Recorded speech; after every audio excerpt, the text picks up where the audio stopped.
నమస్తే రణక్షేత్రానికి స్వాగతం. ఇవాల్టి రణక్షేత్రంలో విజయవాడ సెంట్రల్ నియోజకవర్గానికి సంబంధించి కంప్లీట్గా మనం మాట్లాడుకుందాం.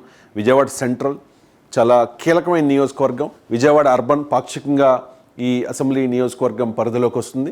ఇక విజయవాడ కార్పొరేషన్లోని వార్డులు 14, 20 నుంచి 31, 33 నుంచి 35, 42 నుంచి 44, 49, 77, 78 ఇలా ఈ వార్డులు, అలాగే కొన్ని మండలాలు కూడా ఈ విజయవాడ సెంట్రల్ అసెంబ్లీ సెగ్మెంట్ పరిధిలోకి వస్తాయి. ఓటర్ల సంఖ్యను ఒకసారి గమనిద్దాం. పురుషులు 1,33,105 మంది, స్త్రీలు 1,40,667 మంది, మొత్తంగా 2,73,822 మంది ఓటర్లు ఇక్కడ ఉన్నారు. ఇక సామాజిక ముఖచిత్రం పరిశీలిస్తే కాపులు అధిక సంఖ్యలో ఉన్నారు, 12%, ఎస్సీలు 12%గా ఉన్నారు, బ్రాహ్మణులు 10%, ముస్లింలు 9%, కమ్మలు 6%, తూర్పు కాపు 6%, రజక 6%, ఇతర కులాలు 39%గా ఉన్న పరిస్థితి. 2014 ఎన్నికల ఫలితాలను ఒకసారి మనం పరిశీలిద్దాం. బోండా ఉమామహేశ్వరరావు ఇక్కడ 2014లో తెలుగుదేశం పార్టీ అభ్యర్థిగా గెలిచారు. 82,669 ఓట్లు ఆయన దక్కించుకున్నారు, 48.5%. ఇక గౌతమ్ రెడ్డి మాజీ మంత్రి, ఆకస్మిక మరణం పొందిన వైఎస్ఆర్ కాంగ్రెస్ పార్టీ నాయకుడు, ఆయన 2014లో ఇక్కడ పోటీ చేశారు బోండా ఉమ మీద. 55,508 ఓట్లు దక్కించుకున్నారు. 27,000 ఓట్లు పైచీలకు మెజారిటీతో బోండా ఉమ విజయవాడ సెంట్రల్లో 2014లో గెలిచిన పరిస్థితి. ఇక 2019 ఎన్నికల ఫలితాలను ఒకసారి గమనిద్దాం. మల్లాది విష్ణు వర్సెస్ బోండా ఉమామహేశ్వరరావు. ఇది ఒక రికార్డ్ అనుకుంటా. దేశంలో 25 ఓట్ల తేడాతో ఓడిపోయిన నియోజకవర్గం ఇది. Just 25 ఓట్సే majority. సో అలా కీలకంగా జరిగింది. బ్రాహ్మణులు కూడా కీలకంగా ఉన్నారు. విజయవాడ సెంట్రల్ నియోజకవర్గంలో 10%, కాపులు 12% ఉన్నారు, ఎస్సీలు 12% ఉన్నారు. కాబట్టి ఈ ఫైట్ బ్రాహ్మణ్ వర్సెస్ కాపుగా జరిగిన ఈ కీలకమైన పోటీలో అప్పుడు తెలుగుదేశం పార్టీ మీద ఉన్న వ్యతిరేకతతో బోండా ఉమ్మకు 25 అక్షరాల 25 ఓట్లు మాత్రమే తక్కువ వచ్చాయి. ఒకసారి చూద్దాం కంప్లీట్గా ఫిగర్. 70,721. మల్లాది విష్ణుకు వస్తే 70,696 బోండా ఉమామహేశ్వరకు వచ్చాయి. జస్ట్ 25 ఓట్స్ తేడా, 0.002% ఓట్ షేర్ డిఫరెన్స్. ఇక ఇప్పుడు ఉన్న అభ్యర్థులు వెల్లంపల్లి శ్రీనివాస్, వైఎస్ఆర్ కాంగ్రెస్ పార్టీలో ఒక కీలకమైన నాయకుడు, వివాదాస్పదుడు. ప్రజారాజ్యంలో తన రాజకీయ ప్రస్థానాన్ని ప్రారంభించారు. ఆ తర్వాత భారతీయ జనతా పార్టీలోకి వెళ్ళారు. కీలకంగా వైఎస్ఆర్ కాంగ్రెస్ పార్టీలోకి వచ్చిన తర్వాత ఆయన అదృష్టం వరించింది. ఆయన మంత్రిగా కూడా అయిపోయిన పరిస్థితి. ఆయన విజయవాడ వెస్ట్లో పోటీ చేసి విజయవాడ సెంట్రల్కి ఇప్పుడు వచ్చారు. కానీ బోండా ఉమ్మ మాత్రం విజయవాడ సెంట్రల్ని దక్కించుకున్నారు, సీటు దక్కించుకున్నారు. ఇప్పుడు వీళ్ళిద్దరి మధ్య పోటీ ఎలా ఉంటుందనేది కూడా ఒకసారి మనం డిస్కస్ చేద్దాం. వెల్లంపల్లి శ్రీనివాస్ ప్రజారాజ్యంతో రాజకీయ జీవితాన్ని ప్రారంభించారు. 2009లో ప్రజారాజ్యం నుంచి విజయవాడ వెస్ట్లో పోటీ చేశారు, గెలుపొందారు.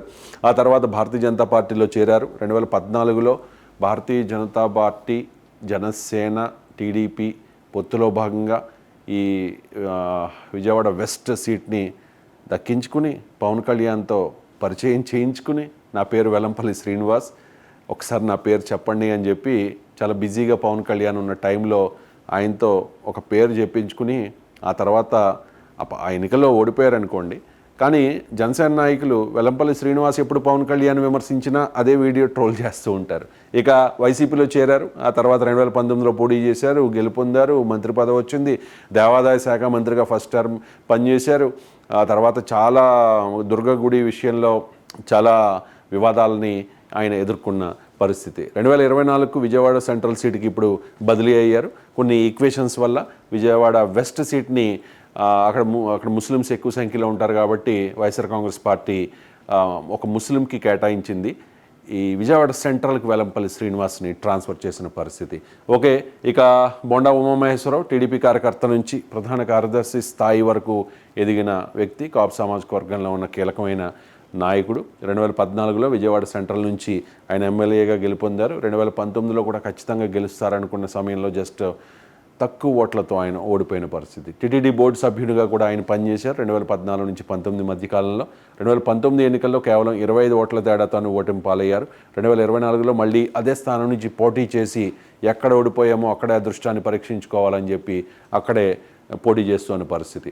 ఇక 2 సార్లు గెలిచి ఒకసారి ఓడిన వెస్ట్ నుంచి మారడం వైఎస్ఆర్ కాంగ్రెస్ పార్టీ అభ్యర్థికి మైనస్గా చెప్పుకోవాలి.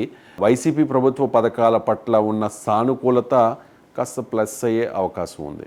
ఇక దూకుడుగా వ్యవహరించే మాస్ లీడర్ అయిన బోండా ఉమ 25 ఓట్లతో మాత్రమే ఓడిపోవడం, ఆ సానుభూతి కూటమికి కలిసి వచ్చే అవకాశం కనిపిస్తోంది.